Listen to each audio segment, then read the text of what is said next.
कोई ऐसी घटना जो आप शेयर करना चाहेंगे जो आप चाहते थे कि ऐसा ना हो बट हुआ? कई लोगों के साथ, कई जर्नलिस्ट के साथ हुआ है। उनके पीछे गुंडे बदमाश भी पड़ जाते हैं। तमाम तरह की परिस्थिति है। मतलब गिनती किया जाए तो एक नहीं, कम से कम 100 बाधाएं हैं जर्नलिज्म में, जर्नलिस्ट के लिए। इंस्टाग्राम का पॉजिटिव इन्फ्लुएंस भी है, नेगेटिव भी है, लेकिन आपको क्या लगता है, नेगेटिव ज्यादा है, पॉजिटिव ज्यादा है? होना चाहिए कि नहीं होना चाहिए? पता नहीं, मुझे क्यों नहीं अभी तक ये समझ में नहीं आ रहा है कि सरकार कोई बड़ा कदम क्यों नहीं उठा रही है। लगातार बातें होती हैं कि हम ये कर देंगे, हम वो कर देंगे। अभी आपने एक शो में देखा था यूट्यूब में, किस तरह की बातें की गई थी वहाँ यूट्यूबर के द्वारा, कि जो नहीं भी देखना चाहते होंगे वो भी देख लिए, और फायदा तो उनको ही हो गया। पॉजिटिव मिले, नेगेटिव कमेंट मिले, वायरल तो सर्चिंग में ज्यादा आ गया। गोदी मीडिया और विरोधी मीडिया ये भी चल रहा है, आपका क्या टेक है इस पे? आपने बिहार की बात की, आज भी देश में यूपी के बाद सबसे ज्यादा IAS IPS बच्चे बिहार से निकलते हैं। और कोई ऑप्शन नहीं है ना बड़े भाई, बड़े बड़े साइंटिस्ट बिहार से निकलते हैं। और कोई ऑप्शन नहीं है। वो कितनी परसेंटेज है जो IAS IPS निकल रही है? सरकार कहाँ गायब है महाराज? क्या कर रही है बिहार? आप जो कह रहे हो एजुकेशनल स्थिति ठीक हुई है, मुझे तो कुछ भी ठीक होता हुआ नहीं दिख रहा। बिहार को जिस नजरिए से लोग देखते हैं, बहुत ज्यादा नेगेटिव हो गया है वो आज के समय में। मैं तो सर आज भी बिहार को बहुत प्यार से देखता हूँ। आपके साथ मैं 1-1.5 घंटे से बैठा हुआ हूँ, मुझे बिल्कुल नहीं लग रहा है कि एक अच्छा खासा पढ़ा लिखा जर्नलिस्ट मेरे साथ नहीं है। तो वो एक रोड मैप सा क्या बनता है इसको, अगर हम जर्नलिज्म को एज करियर देखते हैं? तो मीडिया में पैसे की कोई दिक्कत नहीं है, टॉप जर्नलिस्ट हैं। सब लोगों के पैकेज जो हैं वो 5 से 10 करोड़ एनुअली हैं। बहुत ही हमारे प्रिय प्रोफेसर हैं, डॉक्टर अरुणेश द्विवेदी नाम है सर उनका। वो कहते हैं कि न किसी के दबाव में, न किसी के प्रभाव में, जियो हमेशा अपने स्वभाव में। नमस्कार दोस्तों, मेरा नाम सौरभ श्रीवास्तव है और आज हम एक बड़ा ही दिलचस्प एपिसोड लेकर के आपके सामने आए। आज हम जिस तरह से न्यूज़ को देखते हैं और 10 साल पहले जिस तरह से न्यूज़ को देखा जाता था, इसमें बहुत फ़र्क है। एक न्यूज़ रूम के अंदर में बहुत सारी चीज़ें होती हैं, जबकि हमें सामने फ्रंट पे सिर्फ एक वो एंकर दिखता है जो न्यूज़ को पढ़ रहा होता है। जानने के संदर्भ में हम भी ये जानते हैं कि एक न्यूज़ रिपोर्टर है जिसने न्यूज़ पकड़ के लाई और एक न्यूज़ एंकर है जो उस न्यूज़ को पढ़ रहा है। बट इसके अलावा भी इसमें बहुत सारी बारीकियां होती हैं। एक न्यूज़ रिपोर्टर को ऑन ग्राउंड फील्ड के अंदर में क्या क्या समस्याएं झेलनी पड़ती हैं और कितना मुश्किल है ये करियर। आज इन सब पे बात करने के लिए मैंने अपने स्टूडियो में हमारे देश के जाने माने पत्रकार नवेंदु शेखर झा जी को स्टूडियो में बुलाया है और मैं तहे दिल से स्वागत करना चाहूँगा नवेंदु जी का। नवेंदु जी, बहुत बहुत स्वागत है आपका हमारे स्टूडियो में। थैंक यू सो मच, आपने यहाँ बुलाया। पहली बार पंजाब आया हूँ और बहुत अच्छा लग रहा है सर आकर, तो आपको भी दिल से बहुत बहुत धन्यवाद। नहीं सर, हमारा सौभाग्य है कि आप हमारे स्टूडियो तक आए और मैं खुद भी इस प्रोसेस को समझने में बड़ा इच्छुक हूँ, क्योंकि आज अगर आप देख रहे हैं सोशल मीडिया का ज़माना है। न्यूज़ कोई आए उससे पहले वो एक खबर बन जाती है। हर बंदे के पास अपना ओपिनियन है। तो आज मैं कोशिश करूंगा कि आपको छोटी छोटी बातों पे घेरा जाए या समझा जाए कि आपका प्रोसेस कैसा है। आप पॉलिटिकल बीट कवर करते हैं, राइट? जी, पॉलिटिकल और स्पोर्ट्स बीट कवर करते हैं। स्पोर्ट्स पे चलो मैं बाद में आता हूँ, लेकिन पॉलिटिकल बीट अपने आप में एक बहुत ही इसको ऐसे बोले बहुत चैलेंजिंग जॉब है। तो कैसा रहता है ऑन फील्ड एक्सपीरियंस? क्या जो, क्योंकि हम तो न्यूज़ देख रहे हैं, वहाँ पे जब एंकर उसको कनेक्ट करते हैं तो कई बार पीछे किसी तरह का धरना चल रहा होता है, रिपोर्टर को भी लग जाती है। तो आपके लिए कितना चैलेंजिंग रहा है अभी तक पॉलिटिकल बीट को कवर करना, और कोई ऐसी घटना जो आप शेयर करना चाहेंगे जो आप चाहते थे कि ऐसा ना हो बट हुआ? सर, जैसे कि मैं बताऊं तो मैं ज़्यादातर स्टूडियो में ही रहा हूं, क्योंकि मैं एंकर कम प्रोड्यूसर हूं, और रिपोर्टिंग करने की जहां तक बात है तो मैं फील्ड पे रिपोर्टर्स की तुलना में कम गया हूं। लेकिन मैंने एक्सपीरियंस की है कि रिपोर्टर्स के लिए कितनी चैलेंजिंग होती है। पॉलिटिकल बीट या कोई भी क्राइम बीट बहुत ही महत्वपूर्ण होता है, तो बहुत ही ज़्यादा मुश्किल होता है। कई बार आप ऐसे जगह पर होते हैं जहां पर आप किसी नेता के घर के बाहर खड़े हो, नेता के घर पे रेड पड़ी है और आप उनके बारे में लगातार बोले जा रहे हो, पूरा देश आपको टेलीविजन पर देख रहा है। बाद में कई बार सुनने में आता है कि आप उनकी निगाहों में बहुत खराब बन गए। आप अपना काम तो करने के लिए गए थे, लेकिन वो अपना आपको दुश्मन मान बैठे। वो ये नहीं समझ रहे हैं कि आप बस अपना ड्यूटी कर रहे हो। आपको जो न्यूज रूम से बॉस के द्वारा कहा गया है कि भाई आपको वहां जाना, ये कवर करना है, तो फिर वहां से कई बार क्या होती है, उनको धमकियां मिलनी शुरू हो जाती हैं। उनको उनका संबंध जोड़ दिया जाता है किसी एक पॉलिटिकल पार्टीज के साथ या किसी भी एक सेक्टर के साथ कि ये तो हमारा विरोधी हो गया, ये तो हमारा सपोर्टर है। तो वहां से धीरे धीरे चीजें बदलती जाती हैं और लोगों पे एक कहते तो ठप्पा लग जाता है। उनकी विचारधारा की बातें होने लगती हैं, पब्लिकली भी उनके बारे में बातें होने लगती हैं, और आप लोगों की निगाहों में, किसी के निगाहों में अच्छे हो जाते हो, किसी के निगाहों में बुरे हो जाते हो। कई बार अभी हाल ही में मैंने देखा है कि बड़ी बड़ी दो बहुत बड़ी जर्नलिस्ट हैं, देश की टॉप न्यूज चैनल है, उनकी एंकर वो ग्राउंड पे रिपोर्टिंग करने के लिए गई थी। तो पॉलिटिकल बीट कवर करते हुए वो पटना में रिपोर्टिंग कर रही थी। तो अंजना ओम कश्यप जी, तो उनको बहुत सारे लोगों ने घेर लिया। वो किसी पार्टी विशेष के थे, तो उनके साथ घेर के वो बदतमीजी करने लगे थे। मुझे लगता है कि वहां पर लोगों को बदतमीजी करने के बजाय इंतजार करना चाहिए था वो क्या बोलेंगी। आप उनका विरोध किसी और तरीके से कर सकते थे। जब वो वीडियोस चलता आप उस पर कमेंट कर सकते थे डिजिटल के थ्रू, आप बाद में उन पर बात कर सकते थे। लेकिन ऑन द स्पॉट इस तरह से, वो भी एक लेडीज के साथ करना, उसी तरह दूसरी घटना और भी हुई। और ऐसा नहीं है कि सिर्फ एक दो लोगों के साथ ही हुआ है, कई लोगों के साथ, कई जर्नलिस्ट के साथ हुआ है कि अगर वो कुछ भी कवर करने के लिए जाते हैं तो उनको बहुत ही चुनौतियों का सामना करना पड़ता है। कभी उनके पीछे गुंडे बदमाश भी पड़ जाते हैं। तमाम तरह की परिस्थिति है, बहुत तरह की दिक्कतें हैं सर। मतलब गिनती किया जाए तो एक नहीं, कम से कम 100 बाधाएं हैं जर्नलिज्म में, जर्नलिस्ट के लिए।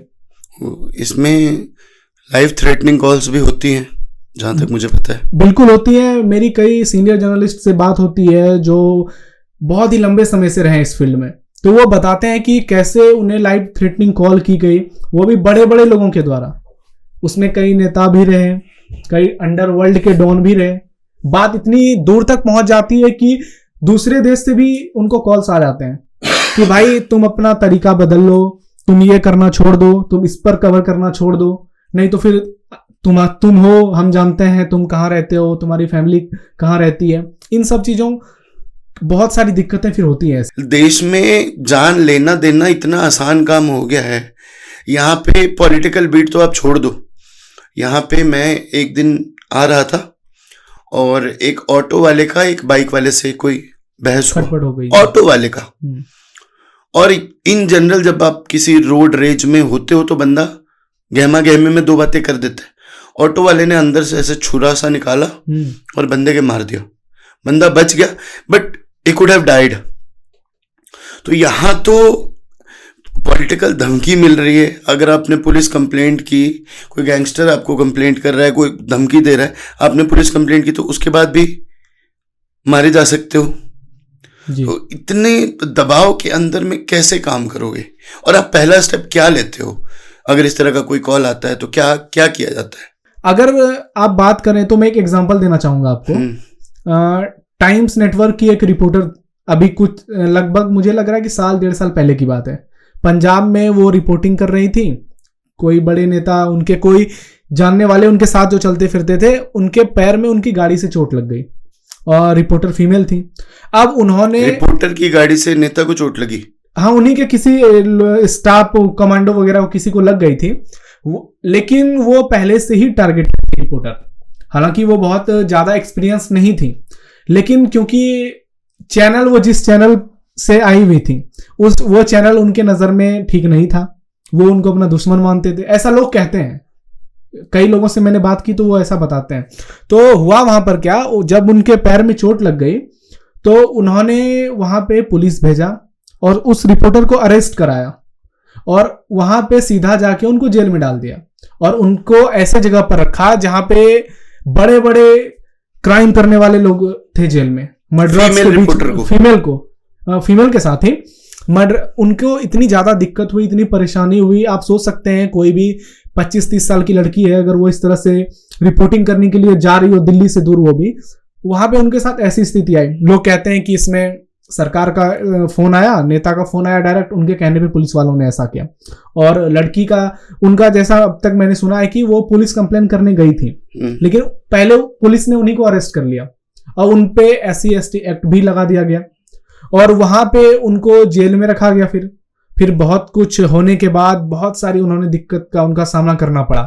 उसके बाद वो फिर 1 या 2 दिन बाद उनको वहां से निकाला गया था और उसके बाद वो मेंटली काफी ज्यादा परेशान हो गई थी। होंगी, बिल्कुल होंगी। हाँ, वो तो रिपोर्टिंग करने गई थी, उसको उठा करके आपने जेल में डाल दिया। ऐसी बहुत सारी घटनाएं होती हैं। अभी हमने सुना था कि यूपी में बहुत सारे पत्रकारों को पुलिस स्टेशन में नंगा कर दिया गया था। हम योगी राज की बात करते हैं, सुशासन की बात करते हैं, लेकिन बहुत सारे पत्रकारों को वहां पे नंगा कर दिया गया था। कई जगह घटनाएं होती हैं जहां बहुत ही आसान है कि भाई तुमने ये क्यों चलाया, ये क्यों दिखाया, ऐसा क्यों किया, तो सबसे पहले बंदूक उन्हीं के कंधे पर रख दी जाती है और उनके लिए बहुत मुश्किल हो जाती है क्योंकि वो कुछ नहीं कर रहे हैं, वो बस ईमानदारी से अपना काम कर रहे हैं। अगर वो उनको लगता है कि वो थोड़े दबाव में काम कर रहे हैं तो उनका निजी हो सकता है कि नहीं हो, वो ऊपर से दबाव आ सकता है। लेकिन पर्सनली मुझे लगता है कि लोगों को ये भावनाएं बनानी चाहिए कि आप डिसीजन देना छोड़ दो, वो कोर्ट का काम है। आप अपना ओपिनियन दे सकते हो और उसके भी कई स्केल हैं, कई तरह से आप ओपिनियन दे सकते हो, लेकिन ये आप ही अगर फैसला सुनाने लगोगे तो फिर वहां पे दिक्कत होने लगती है। फिर मैंने ना इंस्टाग्राम का नाम रखा है तत्काल गाँव। इंस्टाग्राम पे इतना कोई न्यूज आती है, वो न्यूज पे हम लोग भी न्यूज चैनल खोलने के बजाय इंस्टाग्राम पे ढूंढते हैं। तो इंस्टाग्राम का पॉजिटिव इन्फ्लुएंस भी है, नेगेटिव भी है, लेकिन आपको क्या लगता है, नेगेटिव ज्यादा है, पॉजिटिव ज्यादा है, होना चाहिए कि नहीं होना चाहिए? सर आपने इंस्टाग्राम की बात की, मैं इसको पूरे सोशल मीडिया से जोड़ रहा हूँ। इसमें फेसबुक भी है और सबसे पहले तो ट्विटर, वहीं से सबसे पहले खबर ब्रेक हो जाती है। तो मेन दिक्कत क्या है ना कि इसका पॉजिटिव भी है, नेगेटिव भी है। नेगेटिव हम इसलिए ज्यादा बोल रहे हैं क्योंकि अभी हाल में ही आपने देखा कि नागपुर में दंगा हुआ है, अभी बीते दिनों की बात है। उससे पहले कहीं भी प्रोटेस्ट होता है, गलती किसी की भी रहे, नैरेटिव जो सेट हो जाता है वो सबसे पहले बातें फैल जाती हैं इंस्टाग्राम, व्हाट्सएप, ट्विटर, फेसबुक। तो इसका काफी निगेटिव इंपैक्ट पड़ रहा है सोसाइटी में। और दूसरी बात क्या है कि गवर्नमेंट, पता नहीं मुझे क्यों नहीं, अभी तक ये समझ में नहीं आ रहा है कि सरकार कोई बड़ा कदम क्यों नहीं उठा रही है। लगातार बातें होती हैं कि हम ये कर देंगे, हम वो कर देंगे। अभी आपने एक शो में देखा था यूट्यूब में, किस तरह की बातें की गई थी वहां यूट्यूबर के द्वारा। कोई टैलेंट करके कोई शो था, मैं नाम नहीं लेना चाहूंगा, लेटेंट समय रैना का शो था। मतलब आप इंस्टाग्राम पे इतना ज्यादा वो रील वायरल हुआ कि जो नहीं भी देखना चाहते होंगे वो भी देख लिए और फायदा तो उनको ही हो गया। पॉजिटिव मिले, नेगेटिव कमेंट मिले, वायरल तो सर्चिंग में ज्यादा आ गया। वहां से दिक्कत शुरू वहीं से होती है। आप कोई भी चीज को जब वायरल करने लगते हो, और एसईओ जिस ढंग से काम करता है, हम देखते हैं कि अगर आप इंस्टाग्राम या किसी भी सोशल मीडिया प्लेटफॉर्म पे एक बार कोई चीज सर्च कर लोगे तो सजेशन से आपको वही चीजें आने लगेंगी। क्योंकि एसईओ और एल्गोरिदम वैसे ही काम करता है। वहां से जब ये फेक न्यूज फैलाने की बात शुरू हो जाती है तो फिर इसको रोकना इसलिए मुश्किल हो जाता है क्योंकि जब तक रोकने के लिए सोचेंगे तब तक में वो फैल चुका होगा। और 4G 5G के जमाने में तो नेट कितनी स्पीड चलने लगी है, मेट्रो सिटी में लगभग हर घर में वाईफाई है। तो इन सब चीजों पर सबसे पहले गवर्नमेंट को कंट्रोल करना पड़ेगा। अब कहीं पे हल्ला हो गया कि अभी 10 किलोमीटर पहले बम विस्फोट हुआ है, उधर मत जाना, ये खबर 5 मिनट में फैल गई। अब पुलिस जब तक एक्शन लेगी तब तक तो गाड़ी जाना बंद हो जाएगा उधर, और दूसरी तरफ ट्रैफिक जाम हो जाएगा। तो ये फेक न्यूज का नैरेटिव इतना स्ट्रांगली बिल्ट हो रहा है, मुझे लगता है कि गवर्नमेंट को इस पे एकदम तुरंत लेना चाहिए कदम। और एक स्टेप तो सर और ये आगे बढ़ गया है, आज हम देख रहे हैं सोशल मीडिया से AI भी बढ़ चुका है। पिछले कुछ दिनों में जिस तरह से AI पर वीडियोस आ रहे हैं, एक छोटा सा एग्जांपल मैं देना चाहूंगा। अभी एक टीम इंडिया के क्रिकेटर है, वो एक मैच देखने के लिए दुबई में गए थे, उनकी फ्रेंड बैठी हुई थी वहां पर, युजवेंद्र चहल जी। अब वहां पे AI वीडियो देखिए, दोनों के किसिंग सीन दिखा दिए, जबकि वहां पे तो ऐसा कुछ हुआ नहीं था। आप पॉलिटिकल में देखेंगे, नरेंद्र मोदी प्रधानमंत्री है, उनको जोड़ दिया जाता है किसी के साथ, राहुल गांधी है नेता प्रतिपक्ष, उनको जोड़ दिया जाता है किसी के साथ। मतलब कुल मिला के लोग जमकर मजा ले रहे हैं, उनको अच्छे बुरे से कोई फर्क नहीं पड़ रहा है, अपना काम बनता और भाड़ में जाए जनता, बस यही वाला हाल हो गया है। अच्छा एक बात बताओ, दिल्ली, नोएडा, गुड़गांव, जैसे नहीं बोलना चाहिए, बट अभी भी यहाँ जो गुंडागर्दी वाला माहौल है, थोड़ा ज़्यादा है। तो हमने भी न्यूज़ चैनल्स पे देखा है कि एक फीमेल रिपोर्टर ऐसे रिपोर्ट कर रही है, पीछे से उनको गलत तरीके से टच करके गलत तरीके से टच कर गए, कुछ अपशब्द बोल दिया या फिर कुछ ऐसे टॉन्टिंग सा बोल दिया। तो कैसे हैंडल करते हो फिर आप लोग? जैसे अकेली रिपोर्टर तो नहीं होती, उसके साथ कैमरामैन भी होगा, कोई ना कोई होता है, तो कितना मुश्किल है एक फीमेल रिपोर्टर के लिए? या आपके किसी जानने वाले के साथ इस तरह की कोई बदतमीजी हुई है? सर ये तो नॉर्मल से आप जर्नलिज्म की बात कर रहे हैं, मैं ऐसे ही बात कर रहा हूँ नॉर्मल। सड़क पर कोई लड़की चलती है, अगर कोई लड़का झुंड में ग्रुप्स में चल रहा है 4-5, अगर वो उसको कुछ भी बोलता है, अपशब्द बोलता है या उसके साथ बदतमीजी करता है, बैड टच करता है, तो क्या फील होगी, कितना उसको बुरा लगता है, वो तो सिर्फ वही बता सकते हैं, हम तो सिर्फ महसूस कर सकते हैं। तो उसी को आप एक तरह से एग्जाम्पल ले सकते हैं। और सेम चीज सोचिए आप अगर किसी रिपोर्टर्स के साथ होता है जो कि न्यूज दिखाने के लिए गई है। मेरे जानने वाले कई दोस्त हैं, मेरी बहुत सारी कलीग्स हैं जो न्यूज चैनल में काम करती हैं, वो रिपोर्टिंग करने के लिए जाती हैं, तो उन्होंने भी बताया है कि कई बार जब वो भीड़ में काम करती हैं तो कई लोग उनको टच करने की कोशिश करते हैं। मतलब वो इतने ज्यादा अंधे हो चुके हैं हवस में कि उनको नजर ही नहीं आता कि अगर कैमरा में कहीं कुछ आ गया तो उनकी जिंदगी बर्बाद हो सकती है। अगर उनको सोसाइटी में उनके घर परिवार वाले लोग देखेंगे तो इसका कितना बुरा असर होगा खुद उनके करियर पर भी, और उनके घर में अगर उनके बच्चे हैं, उनके भाई बहन हैं, उनके माँ बाप हैं, वो सबकी नजर में खुद गिरेंगे। लेकिन सबकी बात वही है कि जड़ जब तक मजबूत नहीं होगा सर ना, तो पेड़ मजबूत नहीं होगा। और सोच बदलना बहुत जरूरी है, और ये सोच तभी बदलाएगा जब सोसाइटी में लोग बेसिक से चीजों को समझना शुरू करेंगे। वो घर की लेडीज को पहले रिस्पेक्ट देना सीखें, अपनी बहन को, अपनी माँ को, अपने दोस्तों में। आपने दिल्ली, यूपी और एनसीआर की बात की, मैं देखता हूं कि यहाँ पे एक नया कल्चर डेवलप हो रहा है, गाली वाला कल्चर। इतना मतलब आप डेवलप हो रहा है। आपसे मैं पिछले 1 घंटे से मिल रहा हूँ, आपसे मैं पिछले 1 घंटे से आपके साथ बैठा हूँ, बहुत ही अच्छी से बातें हो रही है, हमारे साथ और भी लोग हैं। मैं कई जगह दिल्ली में देखता हूँ, कॉलेज में जब था, न्यूज रूम में तो कम होती है, कॉलेज में जब था या पब्लिक प्लेसेस पे जब दोस्त मिलते हैं, अब मैं क्या बोलूं, बोलना तो नहीं चाहता हूं, अबे क्या हाल है, अब वहां पे 2-3 गाली जोड़ दिए साथ में, और उसमें भी माँ बहन की गाली दे रहे हैं बहुत आराम से। तो मुझे ये नहीं समझ में आता है कि इनकी फिर परवरिश कैसे हुई है, क्या इनके पालन पोषण में कोई कमी रह गई, या फिर इनकी संगति बहुत खराब थी, इनके मम्मी पापा बहुत अच्छे होंगे लेकिन ये संगति इनकी ऐसी हो गई कि इनको ये बहुत ज्यादा मॉडर्निटी लगने लगा। ये भूल जाते हैं बार बार कि हम इंडिया, भारत जैसे देश में हैं, मतलब जो विश्व गुरु एक समय कहा जाता था, और अभी भी हमको ट्रेडिशन में, कल्चर में, कस्टम्स में बहुत आगे हैं फॉरेन कंट्रीज से, और वहां से ये सोच डेवलप होकर यहां आती है, और ये हमारे विकास नहीं बल्कि विनाश का कारण बन रहा है। मैं थोड़े दिन पहले ना जावेद अख्तर का एक इंटरव्यू देख रहा था, तो उनको किसी ने पूछा, हालांकि ये फिल्मों के बारे में था जी, कि गाली दी जाती है, तो है ही ओटीटी पे, तो आप देख ही रहे, किसी भी तरह की भाषा चल रही है, और उसी का नतीजा था कि इंडियाज गॉट टैलेंट का इस तरह का एपिसोड। हालांकि उनमें से कई सारे एपिसोड्स देख करके मैं भी हंसा हूँ। देखो, मैं इस तरह से तो नहीं झूठ बोल सकता आपको कि भाई मैंने तो बिल्कुल भी नहीं देखा, बट इन्होंने बिल्कुल ही झंडा गाड़ परफॉर्मेंस निकाल दी। तो जावेद अख्तर से पूछा गया कि गालियों का क्या इम्पैक्ट है, गाली रखनी चाहिए कि नहीं रखनी चाहिए? तो जावेद अख्तर बोलते हैं कि देखो, अगर तुम्हारा कंटेंट ठीक नहीं है तो गाली ना उस पर ग्लिटर का काम करती है। कंटेंट छूट जाता है, ग्लिटर दिखते रहता है और जनता ग्लिटर देखती है। तो वो अगर कंटेंट बढ़िया रहेगा तो तुमको गाली देने की जरूरत नहीं पड़ेगी। गाली is the chilli of language.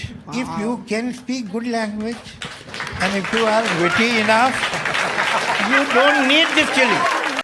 मुझे उनकी बात बहुत सेंसिबल लगी, मुझे वैसे भी वो सेंसिबल लगते हैं। गाली गलौज दोस्तों के बीच में कभी कुछ कह देना वो अलग मसला है। आम भाषा में आप किसी को गाली गलौज से रेफर कर रहे हैं, वो क्या होता है ना, जैसे हम बोलते रहते हैं, जैसे हम सोचते रहते हैं, जिस तरह का कंटेंट हम देखते और कंज्यूम करते रहते हैं ना, वो हमारी आम बोलचाल की भाषा में भी आ जाता है। ये मैंने खुद महसूस किया है। मैं जिस तरह का इन्वायरमेंट में, जिस तरह की किताबें पढ़ता हूँ, तो मेरा दिमाग कुछ दिन तक वैसे ही चलने लग जाता है। मैं बहुत छोटा था तो अजय देवगन की मूवी देखा तो मैं टेढ़ा होकर चलने लग गया था। तो ये मुझे लगता है थोड़ा सा कंट्रोल होना चाहिए। बट फिर अगेन यहाँ पे सोशल मीडिया भर भर के आ जाता है, कुछ भी हो रहा है, कुछ भी चल रहा है, और कोई कुछ भी बता रहा है, दिखा रहा है। एक और इंटरव्यू में देख रहा था, एक एक्टर हैं जयदीप अहलावत, शायद उनका इंटरव्यू था या पता नहीं किसका इंटरव्यू था, तो वो कहते कि आज की डेट में इंस्टाग्राम इतना खतरनाक है कि देखो, जो एक बच्चा गांव में है ना, 10 साल का, 11 साल का, उसका प्राइमरी फोकस क्या होना चाहिए? अपनी पढ़ाई पूरी करो, अच्छी से अच्छी ढंग की नॉलेज लो, अपना एरिया पढ़ने का बढ़ाओ। बट आज वहां 10 साल का बैठा बच्चा ये सोच रहा है कि मैं वायरल कैसे हो जाऊंगा। छोटे छोटे बच्चे बहुत ही, मैं तो बोलूंगा कि बहुत ही बेकार तरीके का एक वीडियो बना करके, अभी मैं थोड़े दिन पहले देख रहा था, एक लड़की है, उसका एक बेटा भी दिखा रखा है कि भाई मेरा बेटा, और उस बेटे के साथ वो बहुत ही अननेचुरल से पोजीशन में, तो जब किसी रिपोर्टर भी पहुंच गया कि भाई आप ऐसा करते हो, तो रिपोर्टर की भी देनदारी, एक तो छोटे छोटे न्यूज चैनल्स बहुत हैं, तो उनको भी अपना धंधा चलाना है, तो कहते इसमें गलत क्या है? मेरा बच्चा है, वो कौन कहता है कि बच्चा एक्टर नहीं हो सकता? तो सोच का बहुत बड़ा दिक्कत है अपने यहाँ। अब एक मैं आपको और एग्जांपल देता हूँ। आपने तो बात की मम्मी और बेटे की। हमारे भागलपुर शहर में एक विधायक हैं, भागलपुर के एक विधानसभा सीट से। अभी उन्होंने एक ऐसा बयान दिया था जिसको सुनने के बाद आपको भी लगेगा कि ये विधायक बने कैसे। ऐसे तो मुझे बहुतों के बारे में लगता है, और वहां पे 100-200 लोग मौजूद हैं, होली मिलन समारोह है। इतनी गंदी बात उन्होंने पब्लिकली की, और उसके बाद कम से कम 10 चैनल को इंटरव्यू दिया, और ऐसे जस्टिफिकेशन दे रहे हैं सारी बातें तो मैंने बोली है, लेकिन जिस बात पर आप लोग बात कर रहे हैं वो वहां मौजूद किसी और लोगों ने बोला। पानी में बुन का डूब गए थे।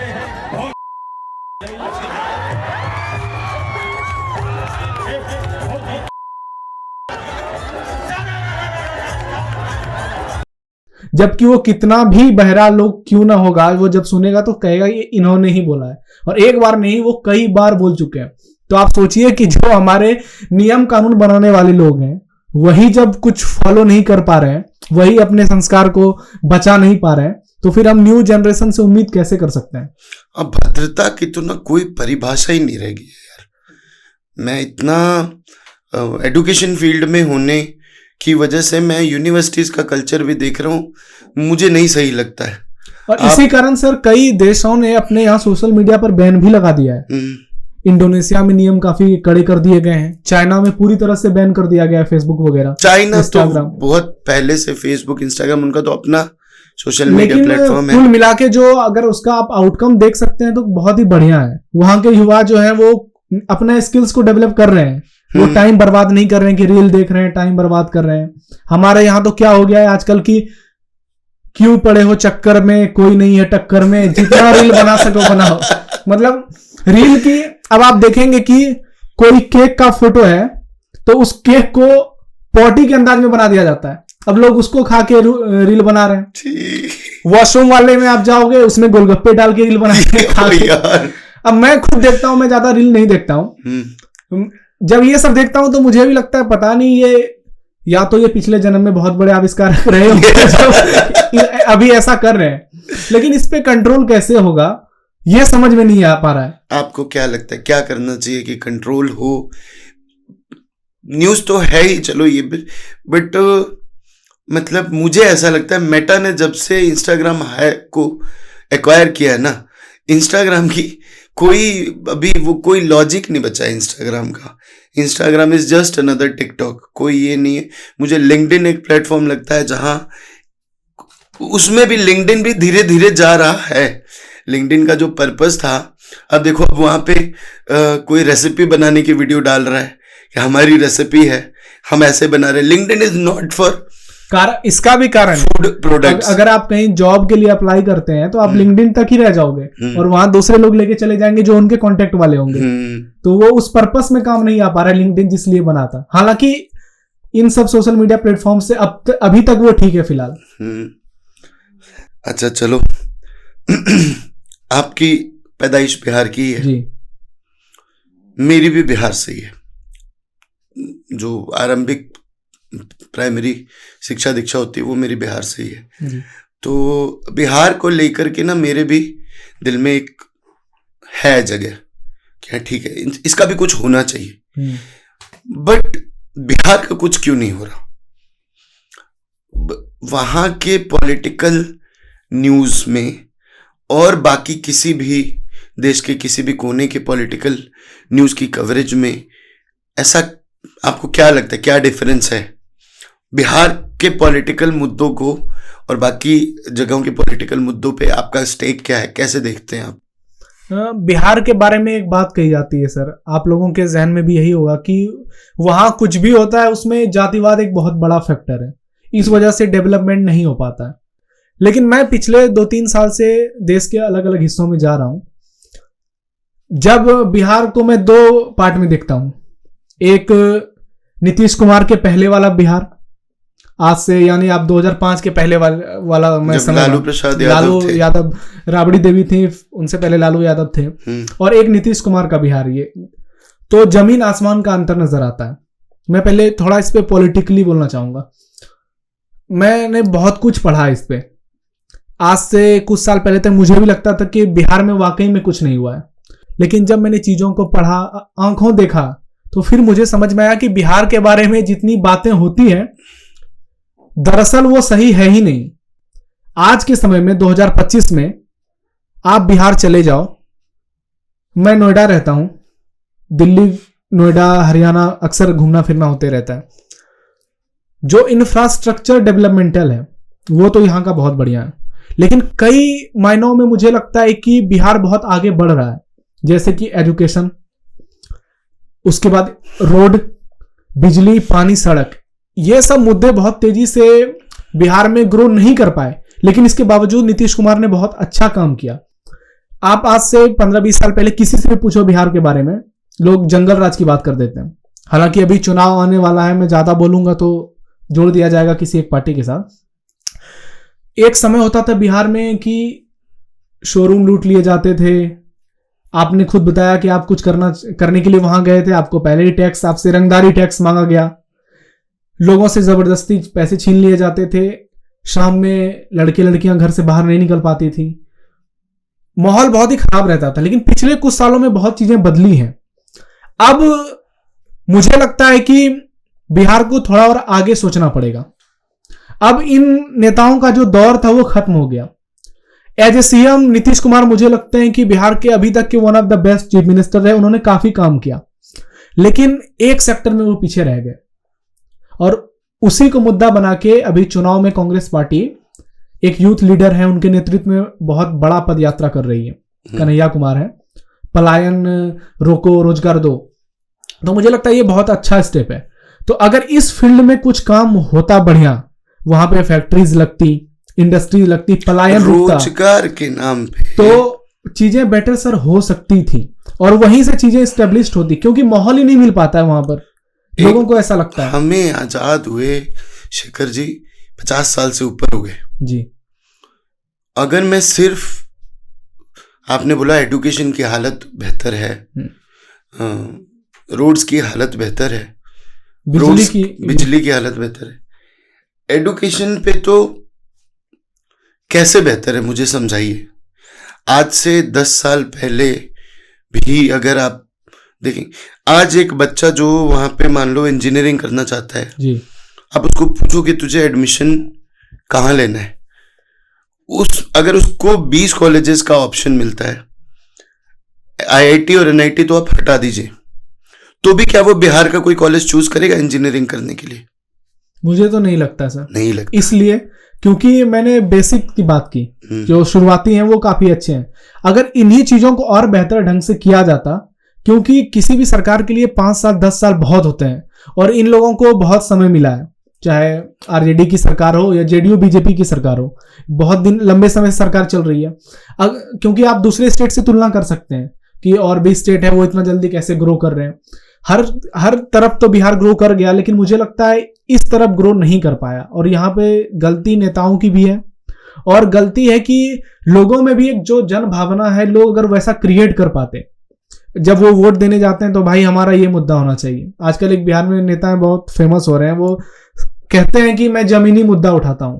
हालांकि मुझे नहीं लगता वो इस चुनाव में बहुत कुछ कर पाएंगे, 2-4 सीट भी जीत ले तो मुझे लगता है कि वो, हमारे वहां बिहार में कहावत है कि जुग जीत लिया, यानी दुनिया जीत ली। वो 2-4 सीट भी जीत लिए तो बहुत हो पाएगा। लेकिन लोगों की जो सोच है, उनको बाहर निकल के देखना पड़ेगा कि हमारे लिए, हमारे बच्चे के भविष्य के लिए कैसे हमारे बच्चे बिहार में रख के पड़े। आपने तुलना, मुझे खुद लगता है ये चीज कि मैं उतने दूर से यहाँ बहुत ही संघर्ष करके आया हूँ। मेरे पिताजी ने बहुत मेहनत की मुझे पढ़ाने के लिए, बहुत पैसे खर्च किए, और मैं जब वहां से आके 1200-1400 किलोमीटर दूर नौकरी करता हूं तो रात में घर की बहुत याद आती है। कभी कभी रोता भी हूं, कभी मम्मी पापा को याद भी करता हूं, और लगता है कि मैं दिल्ली में क्यों काम कर रहा हूं, मुझे बिहार में ऐसी अपॉर्चुनिटी क्यों ना मिली। और इन सवालों का जब जवाब मैं ढूंढता हूं सर, तो मुझे लगता है कि मैं जवाब किससे मांगू। अब खुद से मांगू, सोसाइटी से मांगू। फैमिली ने जितना कर पाया था फैमिली ने की, लेकिन सोसाइटी, गवर्नमेंट, पता नहीं कहां बात अटक जाती है। सरकारें अब तक क्या कर रही थी। एक और आप देखिए कि जो दूसरा हिस्सा है देश का या फिर वर्ल्ड का हिस्सा है, वो डेवलप करता जा रहा है। बिहार, आपने बिहार की बात की, आज भी देश में यूपी के बाद सबसे ज्यादा IAS IPS बच्चे बिहार से निकलते हैं। और कोई ऑप्शन नहीं है ना बड़े भाई, बड़े बड़े साइंटिस्ट बिहार से निकलते हैं, और कोई ऑप्शन नहीं है। वो कितनी परसेंटेज है जो IAS IPS निकल रही है। एक बच्चा, कोई अपना घर छोड़ करके, आपको जो दर्द है ये हर उस बिहारी को होगा जो अपना, मुझे भी है। अगर बिहार में अच्छे कॉलेजेस होते, हर बच्चा एक्सक्यूज मी, हर बच्चा IIT नहीं क्लियर कर सकता, हर बच्चा NIT नहीं क्लियर कर सकता। मेरी खुद की बीटेक IIT से नहीं है, बट मैंने फिर मास्टर्स करी, PhD करी, वो मेरी IIT से। उसको अपने घर में मेरा जो कॉलेज, जिस कॉलेज से मैंने बीटेक करी, वो यही पंजाब में फरीदकोट में कॉलेज था, AIT। बहुत बड़ा कॉलेज नहीं था, ऐसा नहीं था कि वहां से बीटेक करने के बाद मुझे 17 लाख का पैकेज मिल गया। हम भी 2010 में 2-2.5 लाख रुपए साल का ही उम्मीद लगा के बैठे थे जी। ना एक बच्चे को वहां पे पढ़ने के लिए, आगे पढ़ने के लिए कोई मौका मिल रहा है। एक ढंग का इंस्टीट्यूट, हम सुपर 30 की बात कर लेते हैं, चलो सुपर 30 है जी, वो एक ही है ना। सिर्फ और सिर्फ पंजाब के अंदर में 250 से ज्यादा इंजीनियरिंग कॉलेजेस हैं, 10 से 12 यूनिवर्सिटीज हैं जो सिर्फ पंजाब के अंदर में। बाहर में कोई एक बढ़िया, बिहार के अंदर में रनिंग यूनिवर्सिटी नहीं है जो किसी बच्चे को इंजीनियरिंग की डिग्री सही ढंग से दे दे। अगर वो कर लेता है वहां से इंजीनियरिंग, तो उसको निकल के 2 पैसे का रोजगार मिले, अपने माँ बाप को भी रोटी खिला सके, अपने खुद को भी रोटी खा सके। जब वो काम करके निकलता है, चलो इंजीनियरिंग को छोड़ दो, गोली मारो भाड़ में जाए इंजीनियरिंग, मेडिकल भी भाड़ में जाए, बाकी भी कोई इंडस्ट्री नहीं पनपने दी गई। कोई ऐसी किसी चीज की फैक्ट्री हो, एक फैक्ट्री में बहुत तरह के काम होते हैं, लेबर क्लास से लेके अपर क्लास तक का काम होता है। मैनेजर चाहिए, जनरल मैनेजर चाहिए, सेल्स चाहिए, हर कंपनी में इस तरह के लोग हैं। बट बिहार में वो अपॉर्चुनिटी नहीं है, और ये आज की बात नहीं है। मैं आपको छोटी सी कहानी सुनाता हूं।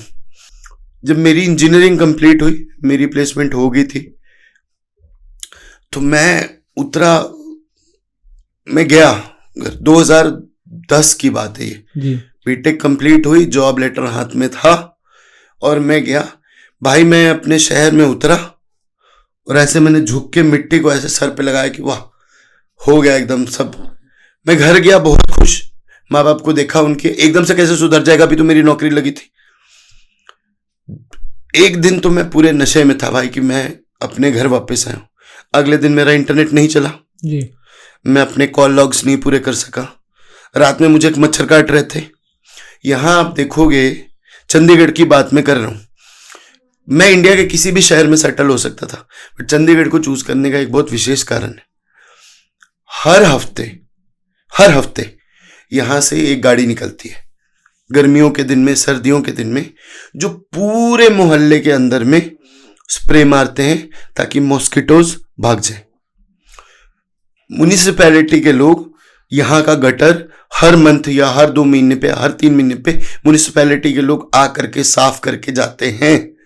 घर के बाहर गवर्नमेंट ने अपने खर्चे पे सबके रैंप लगा के दिया, किसी ने खुद से नहीं लगवाया, सबको गवर्नमेंट, जिसके थे पहले से रैंप थे उन्होंने नहीं करवाया, जिनके नहीं थे, चाहे वो छोटा घर था चाहे वो बड़ा घर था, गवर्नमेंट ने रैंप लगवा करके दिया।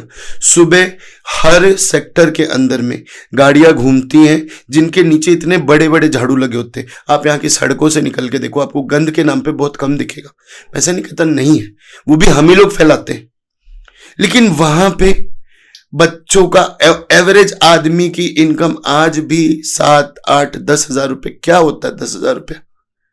हम कहीं खाना खाने जाते हैं 8 हजार का, 9 हजार का, आप ढंग की जगह खाना खाने जाओ, आपका 10 हजार से नीचे का बिल आ जाए 3-4 जनों का, तो आप मुझे बता देना। उतने में वहां पे एक बंदा अपना पूरा घर चला रहा है, उम्मीद लगाता है मेरा बच्चा कुछ करेगा। अब बच्चा बड़ा हो रहा है तो वो बाहर जा रहा है, वहां गुंडागर्दी चल रही है, कैसे ग्रोथ होगी? कोई रोड मैप नहीं है, कोई सिखाने वाला नहीं है, कोई बताने वाला नहीं। सरकार कहाँ गायब है महाराज? क्या कर रही है बिहार? आप जो कह रहे हो एजुकेशनल स्थिति ठीक हुई है, मुझे तो कुछ भी ठीक होता हुआ नहीं दिख रहा। नहीं, ये लड़का बिहार से है, ये लड़का बिहार से है, मेरे यहाँ बिहार से 8 स्टाफ होगा, 7-8 स्टाफ, ये सारे मेरे पास यहाँ चंडीगढ़ अपने घर से दूर यहाँ क्यों काम कर रहे? उनको वहां काम करने को नहीं मिल रहा। सुशांत इतनी दूर से आके, ये बेचारा रोज इसकी शक्ल देखता हूं मैं, मुझे दिखता है इसके चेहरे पे अपना घर मिस करता है, अपने बाप को मिस करता है, अपनी माँ को मिस करता है। कई बार मुझे लगता है ये रोएगा, नहीं रोता है, ये दर्द मुझे फील होता है। तो जिनके हाथ में ये बागडोर है उनको क्यों नहीं फील हो रहा यार? उनको मुझे लगता है इसलिए फील नहीं हो पा रहा है क्योंकि जिन्होंने बागडोर दिया उन्हें भी खुद ये फील नहीं हो रहा है। बिहार में भी अक्टूबर नवंबर में विजन ही नहीं है ना सर। बिहार में अक्टूबर नवंबर में चुनाव होने वाले हैं। लोग अगर तय कर लें, आपने चंडीगढ़ का उदाहरण दिया, मुझे लगता है कि बिहार को जिस नजरिए से लोग देखते हैं बहुत ज्यादा नेगेटिव हो गया है वो आज के समय में। उतना नेगेटिव तो नहीं है लेकिन है दूसरे जगह से तुलना। मैं देखता हूं कि काफी चीजें, जैसे मैंने आपको बताई बातें, कि बहुत चीजें बदली हैं, धीरे धीरे सही हो रहा है, लेकिन इसे बड़े लेवल पे लाना है ताकि सुशांत जैसा लड़का वहां से यहां ना आए, मुझे वहां से यहां आना ना पड़े, मैं वहां से यहां नहीं आता, एग्जाम्पल हो। तो इसके लिए जो है ना, एक इमरजेंसी के बाद बहुत जयप्रकाश नारायण का नाम आप बहुत अच्छे से सुना भी होगा, जानते भी होंगे। उन्होंने उस समय नारा दिया था क्योंकि कांग्रेस ने जितनी भी हदें थी पार कर दी थी। डेमोक्रेसी कहा जाता है वो डार्केस्ट चैप्टर रहा है वो इमरजेंसी। उसके बाद नारा दिया गया कि नारा दिया गया कि India is Indira and India is Indira. India is Indira तो उस समय पॉलिटिकल पार्टी से तो लोग आगे बढ़े, लेकिन उनके साथ जनता थी और नारा दिया गया कि दो राह समय के रथ का, घर घर नाद सुनो, सिंहासन खाली करो कि जनता आती है। जिस तरह का वो जन आंदोलन था, उसी तरह का जन आंदोलन अगर आज की डेट में निकले। आज तो स्थिति ऐसी है कि आपके बगल में चोरी हो जाए तो बगल वाले गवाह नहीं देते हैं, भाड़ में जाए मुझे कोई मतलब नहीं है। अगर वो खुद सोचेंगे कि मैं आगे आता हूं, मैं बात उठाता हूं, हम वैसे लोगों को क्यों वोट करेंगे जो हमारे फ्यूचर को ही नहीं तय कर पा रहे हैं, हमें अच्छा प्लेटफॉर्म ही नहीं दे पा रहे हैं। आप 500 रुपए लेके वोट दे दोगे, आप दारू मुर्गा लेके वोट दे दोगे, आप ऑर्केस्ट्रा देख के वोट कर दोगे, तो फिर तो आपको पढ़ने के लिए बाहर ही आना पड़ेगा, फिर आपको वो माहौल नहीं मिल पाएगा। आप बड़ी बड़ी बातें करेंगे कि हमारे यहाँ से डॉक्टर राजेंद्र प्रसाद हैं, हम भगवान बुद्ध की धरती हैं, मैं जहां से आया हूं वो सिल्क सिटी है, भारत का सबसे बड़ा सिल्क उद्योग है। लेकिन हकीकत क्या है? हकीकत यही है कि हमें वहां से यहां आना पड़ा। और इसके जिम्मेदार कौन है? तो इसके जिम्मेदार सरकार तो है ही, उसके साथ हम भी हैं। हम हैं, हमारी पहली पीढ़ी है, हमारी सोसाइटी है, ये सभी लोग हैं। सोच बदलना होगा तभी कर्म भी बदलेगा, और जब कर्म बदल जाएगा तो सब कुछ एकदम सामान्य हो जाएगा और आप फिर जिस नजर से अभी बिहार को देखते हैं उस नजरिए में भी बदलाव आ जाएगा और लोगों के नजर में भी बदलाव आ जाएगा। मैं तो सर आज भी बिहार को बहुत प्यार से देखता हूँ। मेरा नानका है वहाँ पे, दादका रहा है, दादी की फैमिली, नानी की फैमिली, और हमारा बचपन बहुत, आज इतना व्यस्त हूँ मैं कि मैं जा नहीं पाता, बट मेरे दिल में पूरी इच्छा है कि मैं जाऊं, अपनी गलियां देखूं वापस से। हालांकि शायद अब वहां ऐसा कुछ भी नहीं हो, थोड़े दिन घूमूं।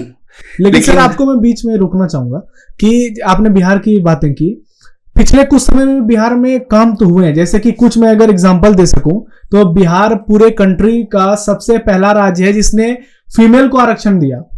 आप मतलब कार्यपालिका वगैरह या फिर सरकार में देखें तो वहां पे 50% महिलाएं चुनाव लड़ सकती हैं। गवर्नमेंट जॉब में 35% रिजर्वेशन है। यानी 100 में से 35 फीमेल ही बनेंगी। बच्चियों को सबसे पहले साइकिल दी गई ताकि वो स्कूल जा सके, बहुत सारी योजनाएं चलाई गई। लेकिन आप सोचिए कि वो पहले कितनी हालत बुरी रही होगी जो अभी 10 साल पहले ये चीजें करनी पड़ रही है। चरवाहा विद्यालय कहा जाता था पहले, जब लालू यादव की सरकार होती थी तो स्कूल्स की हालत बहुत खराब होती थी।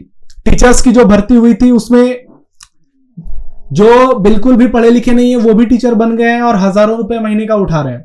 तो जब नीतीश कुमार आए तो बहुत चीजें बदली, लेकिन मुझे लगता है कि जो काम 10-20% हुआ, अगर वो 50-60% हो जाता तो आज भी बिहार में बहुत ही बढ़िया सब कुछ व्यवस्था रहती। क्योंकि आप यूपी को ही देख लीजिए, आज से 10-15 साल पहले यूपी में भी इन्वेस्टमेंट नहीं थी, यूपी में भी कुछ भी नहीं था, और आज यूनिकॉर्न हो गए यूपी में। आज लाखों करोड़ रुपए का इन्वेस्टमेंट हो रहा है यूपी में, क्योंकि लोगों को लगता है कि गवर्नमेंट उनको प्रोटेक्शन दे पाएगी। बिजनेसमैन को लगता है इंफ्रास्ट्रक्चर बन रहे हैं धीरे धीरे। बिहार में भी काम हो रहा है, लेकिन गति को और बढ़ानी पड़ेगी थोड़ी। मुझे कई बार लगता है कि तेजस्वी के अंदर, हालांकि मैं पॉलिटिकली कोई इतना स्ट्रांग ये नहीं रखता हूँ, बट एक आम आदमी की हैसियत से मेरा नॉलेज बेस थोड़ा सा ठीक है जी। मुझे कई बार लगता है उनकी बातों से कि वो कुछ कर सकते हैं, कुछ अलग सा, कुछ सिस्टम के लिए। बट उस बेचारे को एहसास, डेप्यूटी सीएम भी थे वो थोड़े दिन तक, बट घुमा फिरा के फिर बात वहीं आ जाती है कि बातें हो रही हैं। आप जो बात कह रहे हो ना, बहुत सही बात है कि एक आम इंसान को भी समझना पड़ेगा भाई हम किसको वोट डाल रहे हैं, किधर डाल रहे हैं। एंड एक तरह का, जैसे अब जेपी नारायण के टाइम पे एक आंदोलन था, तो एक तरह का आंदोलन अभी भी चलाया जाए जो कुछ बदलाव लेके आए। लेकिन एट द सेम टाइम मैं ये भी समझ रहा हूं कि आप किस, आज की डेट में हम इतना बड़ा, वो 1974 की बात होगी जो आप इमरजेंसी की बात कर रहे हो। We are living in 2025। आज के डेट में हर आदमी अपना काम छोड़ करके एक आंदोलन में चला जाए। क्यों? इमरजेंसी का 77 की बात है सब लोगों। क्योंकि मुझे एक बेटर लाइफ चाहिए, क्योंकि हमें कॉलेजेस चाहिए, हमें स्कूल चाहिए, सारा अपना घर बार छोड़ के, और उतना करने के बाद होगा क्या, क्या गारंटी है? तो ये चलो हम बिहार पे घूम के रह गए, हमारा मुद्दा तो जर्नलिज्म था। आपने तेजस्वी की बात की तो मैं भी उन पर बोलना चाहता हूँ कि जैसे कि अभी आपने देखा होगा कि सीएम नीतीश कुमार की कई सारी वीडियोस वायरल होती हैं, उन पे आरोप लग रहे हैं कि उनकी मानसिक स्थिति ठीक नहीं है। वो जिस तरह से बिहेव करने लगे, हाल ही में जो नेशनल एंथम था तो उनमें उनकी जो हरकत थी वो वायरल हो गई, उस पर बहस भी हो रहा है कि एज ए सीएम वो कैसे कर सकते हैं कि नेशनल एंथम में वो हिल डुल रहे हैं, लोगों का अभिवादन स्वीकार। क्या हुआ था बताइए? अभी एक वीडियो वायरल हुई थी, वहां पे बहुत सारे लोग थे, कोई प्रोग्राम था, वहां पे नीतीश कुमार थे, विजय चौधरी उनके मंत्रिमंडल के सीनियर नेता हैं, उनके बगल में कैबिनेट सेक्रेटरी भी थे। तो सीएम नीतीश कुमार जनगण मन के दौरान ही वो हिलने डुलने लगे, किसी से बात करने लगे। वहां पे उनको बताया जा रहा है कि वो, लेकिन वो नहीं समझ पा रहे। तो इसको लोगों ने, खासकर मीडिया में ये घटना आई तो अब इसको इस बात से जोड़ दिया जा रहा है कि नीतीश कुमार की उम्र जो है उन पर हावी हो गई है, उनका जो माइंड है वो रिलैक्स नहीं है। राबड़ी देवी ने तो ये भी आरोप लगा दिया कि नीतीश कुमार गांजा पीने लगे हैं बहुत ज्यादा। इस हिसाब से तो महात्मा गांधी का दिमाग खराब हो गया होना चाहिए था, जिस उम्र में उन्होंने पॉलिटिकल डिसीजंस दिए हैं इंडिया के लिए। ये वो अगर उम्र फैक्टर होती तो महात्मा गांधी नहीं, मैं कुछ और बोलना चाह रहा हूँ। उम्र तो बिल्कुल भी फैक्टर नहीं है, नहीं तो एमएस धोनी 43 साल में बहुत ही युवा खिलाड़ियों से तेज दौड़ते हैं। तो अब समय आ गया है ना कि नीतीश कुमार को वाकई में जितना करना था उन्होंने कर लिया, अब हम आगे देख सकते हैं। लोगों को तय करना है कि आगे कौन होगा। अगर उनको लग रहा है कि तेजस्वी उनके लिए बेहतर फेस हो सकते हैं, नो डाउट यंग है, सरकार में आए तो वो दावा भी करते हैं कि उन्होंने नौकरी भी दी गवर्नमेंट की, लेकिन फिर बात घूम फिर के वहीं पर आ जाती है कि उनको उनके पिताजी के शासनकाल से जोड़ दिया जाता है। क्योंकि पिछले बार जैसे ही आरजेडी की सरकार बनी थी, तो मैं खुद गवाह हूं सर, कई जगह पे ऐसी घटनाएं होने लगी बिहार में कि जैसे ही उन कहीं से सांसद जीतेंगे, कहीं से विधायक जीतेंगे, तो जिस तरह से जश्नबाजी होती है, तो लोगों को ये चीज लगने लगी कि जिस तरह से हुड़दंगई कर रहे हैं, जिस तरह से नारेबाजी कर रहे हैं, रोडों पे निकल रहे हैं, कहीं ये वापस तो लालू का दौर नहीं लेके आ जाएगा। और यही चीज तेजस्वी यादव के लिए नेगेटिव काम कर रही है। अब तेजस्वी को करना क्या है, उनको बस इस छवि से वो बाहर आएंगे। तो अभी हाल ही में एक सर्वे हुआ था सीएम फेस के लिए, तो नीतीश कुमार से ज्यादा लोकप्रिय तेजस्वी यादव उसमें देखे गए। तो यंग है, उनके पास मौका है। अगर वो लालू यादव की लेगेसी को छोड़ दें और एज ए यूथ कुछ बड़ा करने की सोचें, क्योंकि वोट बैंक भी देखिए आप MY फैक्टर मिला दें तो अच्छा खासा वोट हो जाता है, फिर उनको कुछ % ही वोट चाहिए गवर्नमेंट फॉर्मेशन के लिए। तो अगर वहां से चीजें सब मिला के ठीक होंगी तो कुछ बेहतर हो सकता है। बाकी पॉलिटिक्स में नए नए चेहरे आते ही हैं, अब लोगों को किस पे यकीन करना है वो तो वही बताएंगे। एक मुझे और भी चीज लगती है, ये सिर्फ बिहार के लिए एप्लीकेबल नहीं है, पूरे इंडिया के हिसाब से। देखिए, मुझे जो पढ़ाई है ना उसका ना डेफिनेशन गलत समझाया हुआ लगता है अभी तक का। पढ़ने का मतलब सिर्फ पढ़ना नहीं होता, पढ़ने से आपकी समाज के प्रति विचारधारा खुलती है जी। चीजों के प्रति सोचने का नजरिया बदलता है। राहुल गांधी के बारे में आप जितने चाहे नेगेटिव मीम बना दीजिए, उसको पप्पू बोल दीजिए, फलान, अगला कैम्ब्रिज पता नहीं ऑक्सफोर्ड से पढ़ के आए, एक लॉजिकल बेस बनता है। तो मुझे लगता है कि जितने पॉलिटिकल लीडर्स हैं इनको एक स्टडी का बार होना चाहिए, बिल्कुल, कि भाई इतना तो तुम पढ़े लिखे होने ही चाहिए। जब तुम कोई चीज का ज्ञान नहीं है, कोई चीज का ये नहीं है, सिर्फ पॉलिटिकल बैकग्राउंड होने से आप कैसे समझदार काउंट हो जाओगे? इस हिसाब से तो मनीष को जूनियर साइंटिस्ट हो जाना चाहिए था। ये 24 घंटे में कम से कम 16-17 घंटे मेरे आसपास रहता है। तो इसको छोटी छोटी चीजें मालूम है कि सर एल्गोरिदम्स बनाते हैं या सर लेक्चर लेते हैं। मैं क्या लेक्चर ले रहा हूं वो तो इसको नहीं मालूम है। तो सिर्फ पॉलिटिकल बैकग्राउंड होने से कि पिताजी पॉलिटिकल लीडर थे या मम्मी पॉलिटिकल लीडर थी, इस वजह से आप भी पॉलिटिकल लीडर होते हो, ये जरूरी नहीं है। जैसे एक्टर का बेटा है, भाई एक्टर ही हो विदाउट एनी कुछ कोर्स किए हुए, विदाउट एनी कुछ पढ़े हुए, ये तो नहीं लॉजिक होता है। तो मुझे एक ये लगता है कि एक एजुकेशनल बार भी होना चाहिए। पहली बात तो किसी भी पॉलिटिकल बैकग्राउंड में आप नेता खड़े होना चाहते हो, और क्रिमिनल रिकॉर्ड नहीं होना चाहिए। जो हमारे यहाँ एक जैसे पैरेललिज्म चल रहा है कि नेता क्रिमिनल रिकॉर्ड, नेता क्रिमिनल रिकॉर्ड, बहुत कम ऐसे मैं किसी पॉलिटिकल बैकग्राउंड के बंदे का निकाल जो बिल्कुल क्लीन ये है।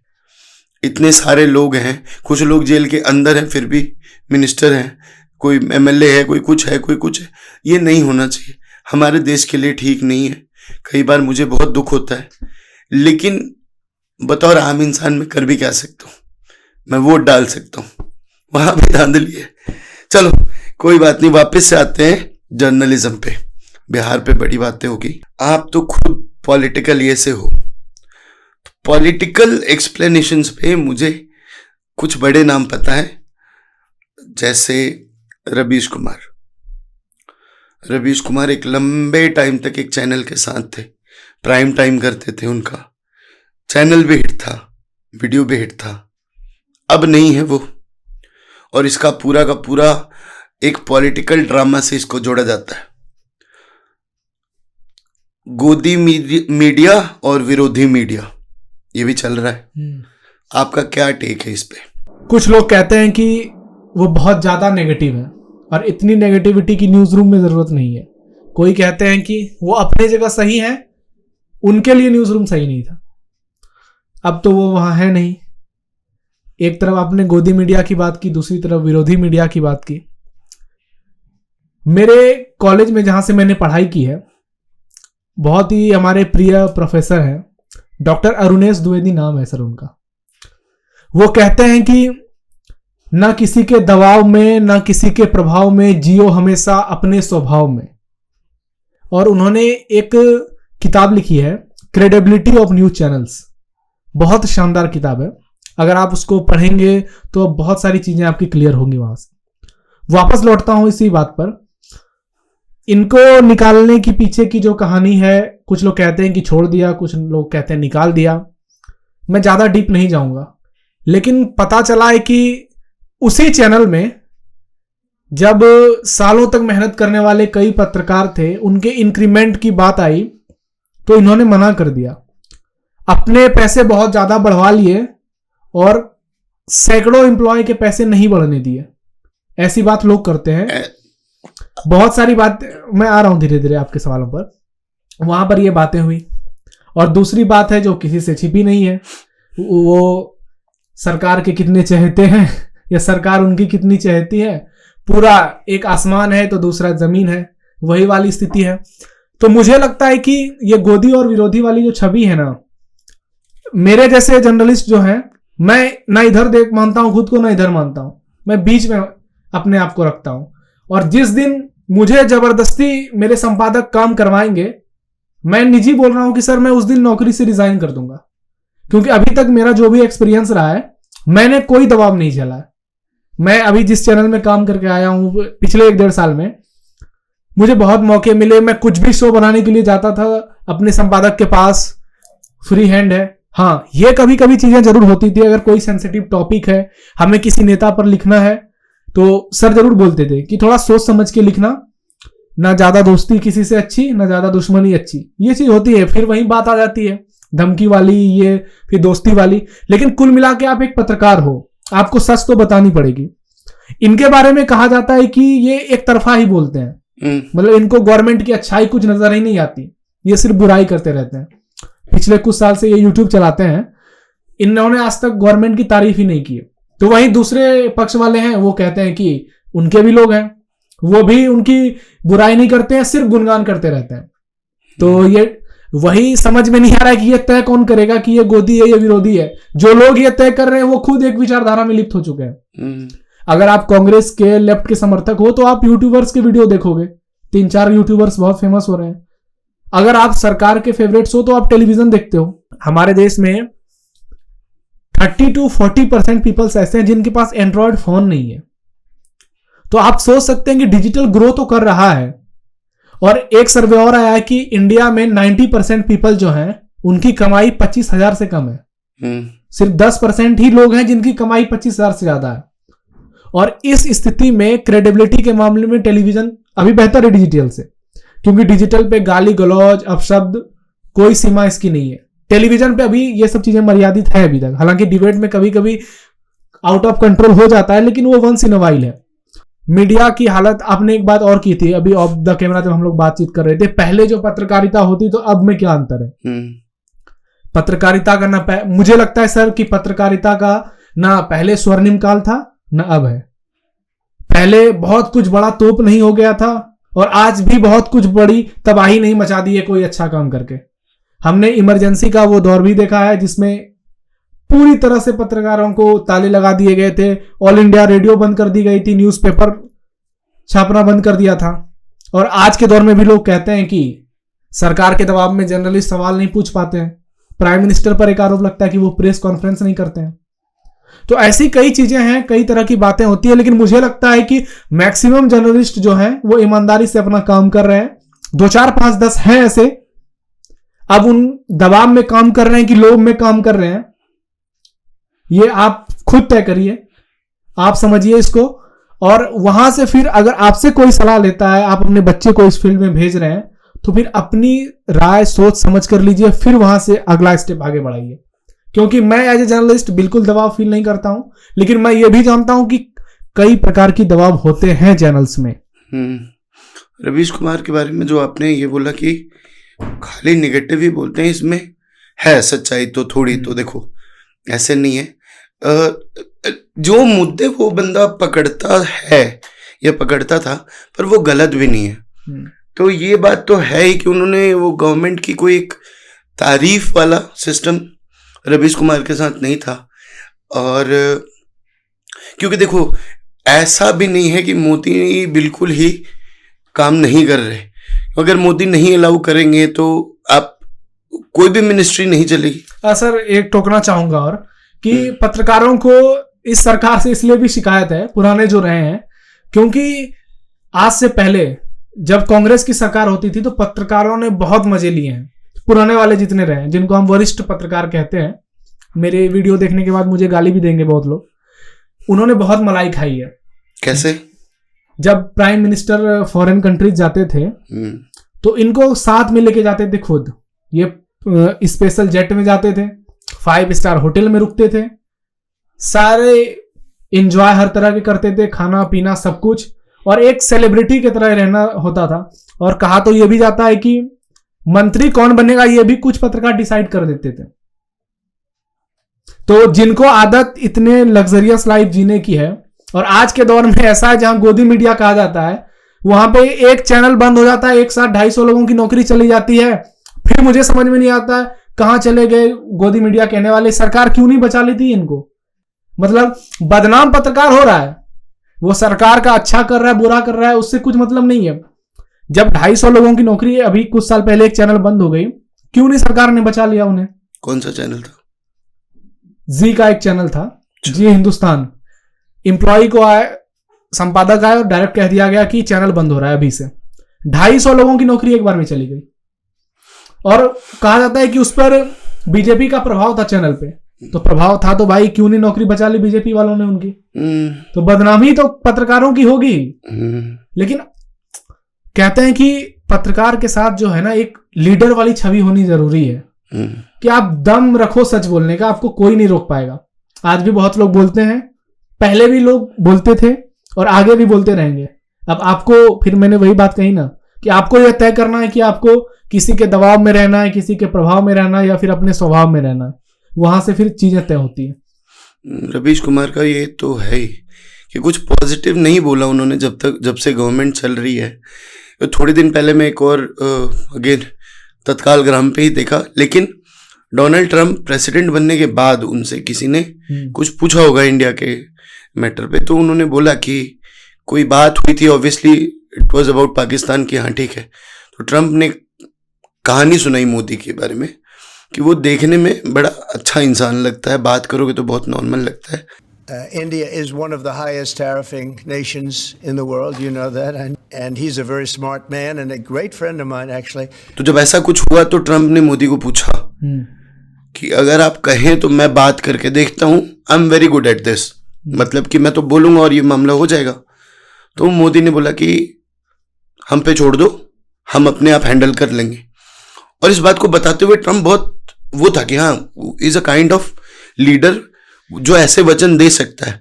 तो इंडिया का जो स्टांस है वो ग्लोबल लेवल पे मजबूत तो हुआ ही है देखो इस बार, और इस चीज का क्रेडिट एक हद तक नरेंद्र मोदी को देना चाहिए।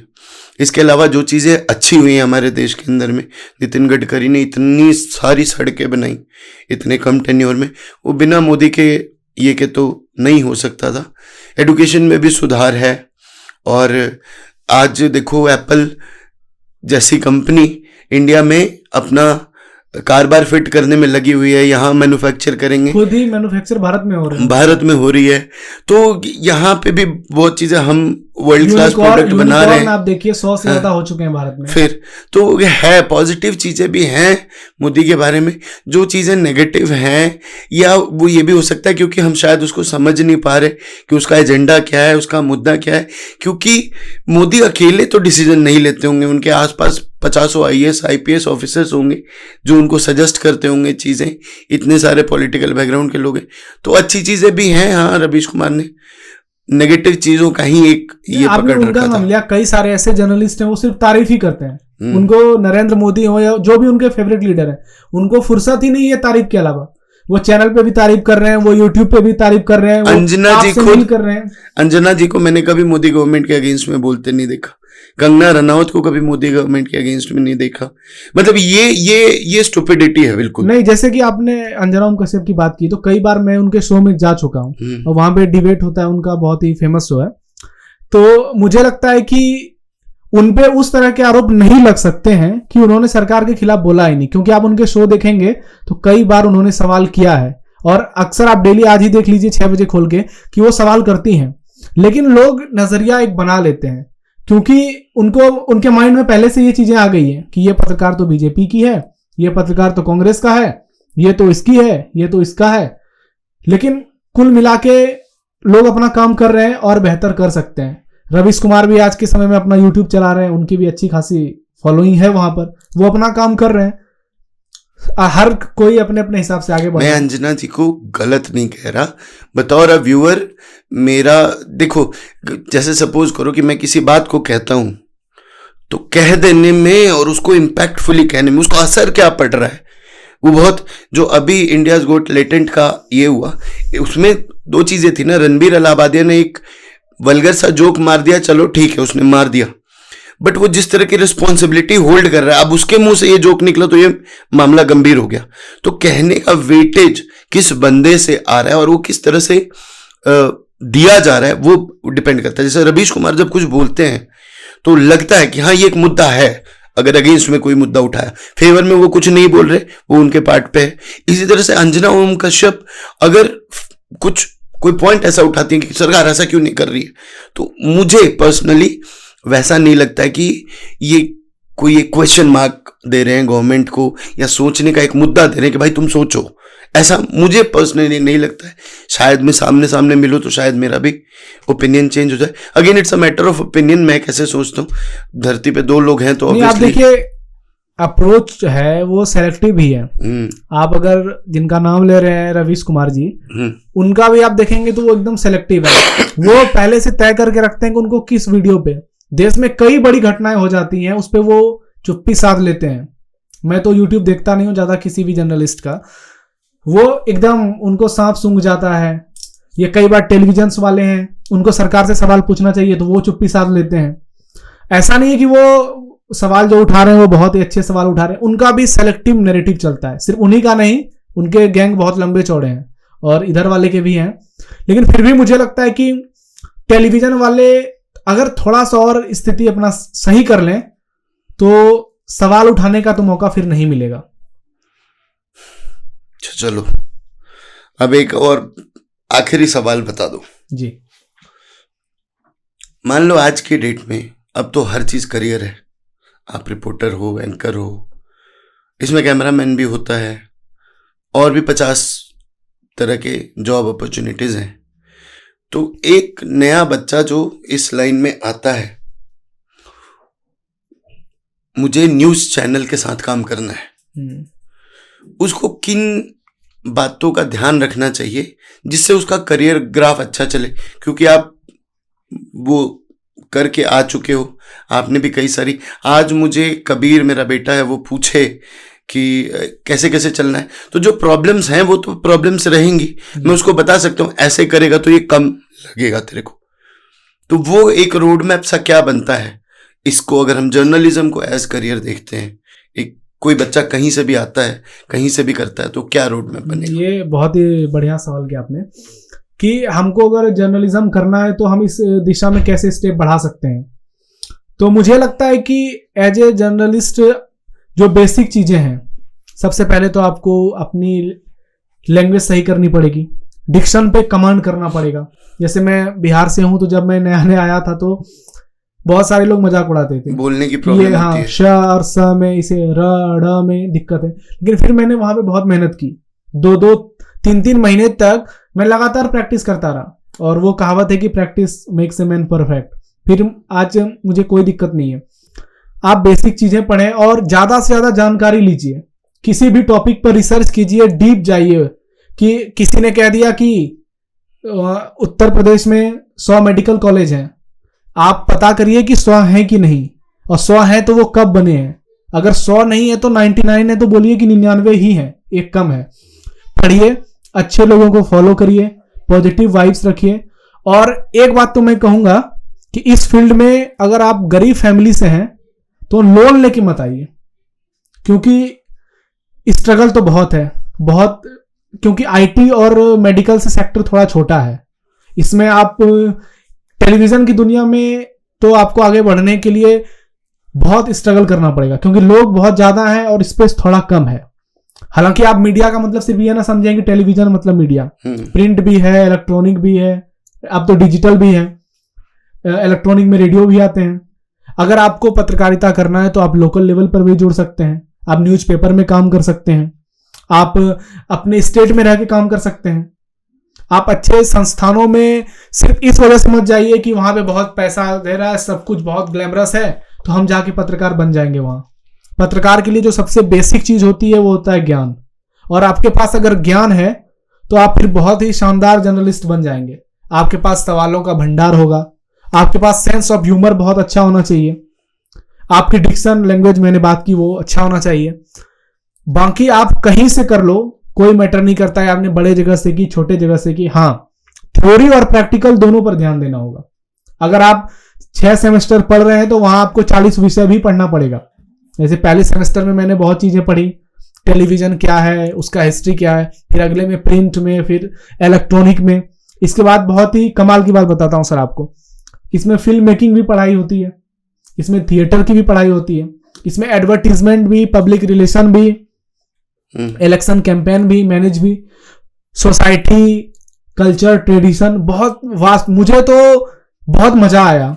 मुझे लग रहा, हालांकि मैं एक सेमेस्टर पहले ही कॉलेज से इंटर्नशिप वगैरह में लग गया था, लेकिन मुझे लगा कि ये जो कोर्स है अगर इसे अच्छे से पढ़ाया जाता तो, और हालांकि हमारे कॉलेज में जो प्रोफेसर थे, एक अरुणेश सर, में अभी उनका नाम लिया था, एक बार फिर से नाम लेना चाहूंगा कि आज अगर आपके सामने यहाँ बैठा हूं तो मेरे प्रोफेसर अरुणेश सर का इसमें बहुत बड़ा योगदान रहा है। क्योंकि जिस तरह से वो आते थे क्लास में, पहले दिन से डे 1 बहुत ही शानदार लगा था, और उसके बाद उन्होंने जो बातें बताई, जो सिखाई, वो आगे चलकर बहुत मदद किया। इसी प्रकार से आपको अच्छी अच्छी किताबें पढ़नी होंगी, आपको न्यूज पे कमांड रखना होगा। ऐसा नहीं कि आप एक दिन न्यूज देख रहे हो, आप पेपर पढ़िए, न्यूज़पेपर।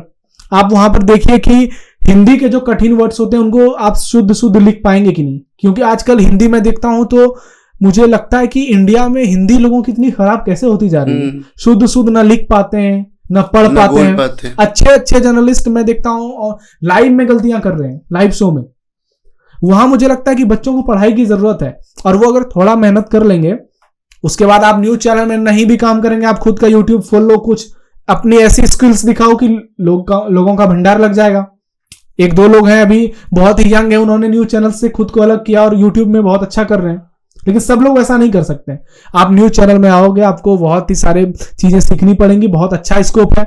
आप एज एंकर काम कर सकते हो, रिपोर्टर काम कर सकते हो, कैमरा पर्सन काम कर सकते हो, वीडियो एडिटर कर सकते हो, ग्राफिक डिजाइनर बन सकते हो, बहुत सारी ऑप्शन है न्यूज रूम में। गेस्ट कोऑर्डिनेटर बन सकते हो। बताओ, न्यूज रिपोर्टर, चूंकि आप न्यूज रिपोर्टर और एंकर का रोल ज़्यादा प्ले करते हैं, तो जब एक नया बच्चा आता है ऑब्वियसली उसको एंकरिंग तो नहीं मिलेगी फ्रंट फेस पे, तो चलो रिपोर्टर से शुरू करते हैं। तो एक नए बच्चे को कितनी को सैलरी मिलती है, जो नया, कितना पढ़ाई का खर्चा है, पहले तो ये बताओ।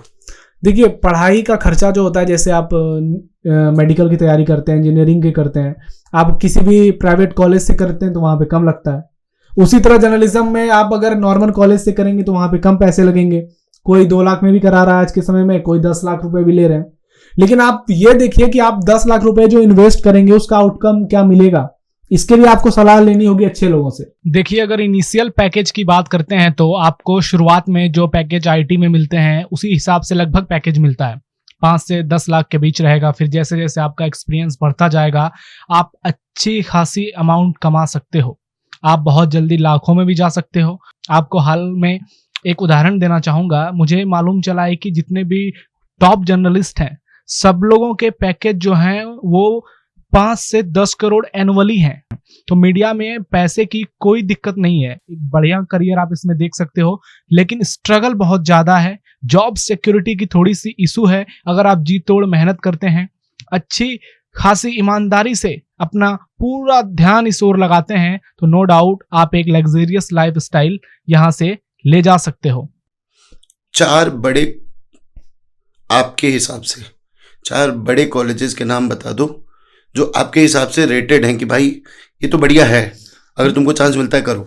नहीं, मैं इसलिए नाम नहीं लेना चाहूंगा क्योंकि एक तरह से उनका ये प्रचार भी हो जाएगा और दूसरे कॉलेज वालों को बुरा भी लग जाएगा। लेकिन मैं जरूर इतना कहूंगा कि मैंने जिस कॉलेज से पढ़ाई की, आइजम्स, मुझे बहुत ही अच्छा प्लेटफॉर्म मिला वहां पर।